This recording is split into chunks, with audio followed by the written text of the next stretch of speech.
अगर आपसे मैं ये कहूं कि एक खाली जार से भी हम निवेश का ज्ञान ले सकते हैं तो आपको यकीन नहीं होगा। निवेश का मैथमेटिक्स की आज की कहानी कुछ इसी राह पर है।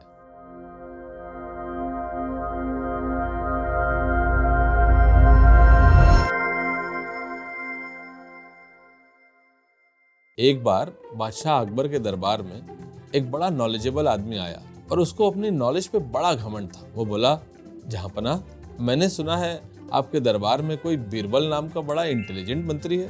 अगर आपकी परमिशन हो तो क्या मैं उनका टेस्ट ले सकता हूँ? फिर जो जीते उसको सबसे बुद्धिमान व्यक्ति घोषित कर दीजिएगा। अकबर तैयार हो गए। बीरबल बाहर से एक बड़ा सा खाली जार ले आए और उन्होंने उसे पत्थरों से भर दिया। फिर उन्होंने उस ज्ञानी व्यक्ति से पूछा, क्या आपको लगता है कि ये जार पूरा भर गया है या इसमें मैं कुछ और भी डाल सकता हूँ? उसने जवाब दिया, नहीं जनाब, इसमें जगह की कोई गुंजाइश नहीं बची। फिर बीरबल ने कुछ कंकड़ पत्थर जार में डाले और जोर से जार को हिला दिया। कंकड़ लुढ़क कर बड़े पत्थरों के बीच जो जगह होती है उसमें फिट हो गए।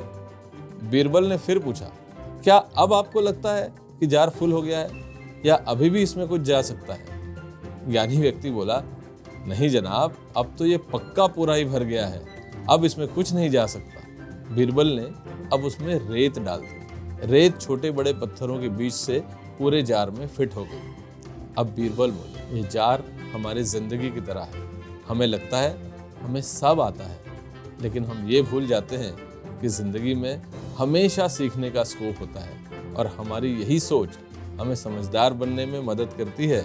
अब ज्ञानी व्यक्ति के पास हार स्वीकारने के अलावा कोई चारा नहीं बचा था। उसने चुपचाप अपनी हार स्वीकार कर ली। इस कहानी से हमें ये शिक्षा मिलती है कि एक परिपूर्ण इन्वेस्टमेंट पोर्टफोलियो बनाने में एसेट एलोकेशन सबसे ज्यादा अहमियत रखता है। लोग अक्सर एक पर्टिकुलर एसेट क्लास में जरूरत से ज्यादा निवेश कर बैठते हैं, जैसे रियल एस्टेट, एफडीज, और फिर सोचते हैं वही उनके लिए सफिशिएंट होगा। लेकिन असल में वो एक अधूरा पोर्टफोलियो होता है और उसमें दूसरे एसेट क्लास का समावेश होने का काफी स्कोप होता है।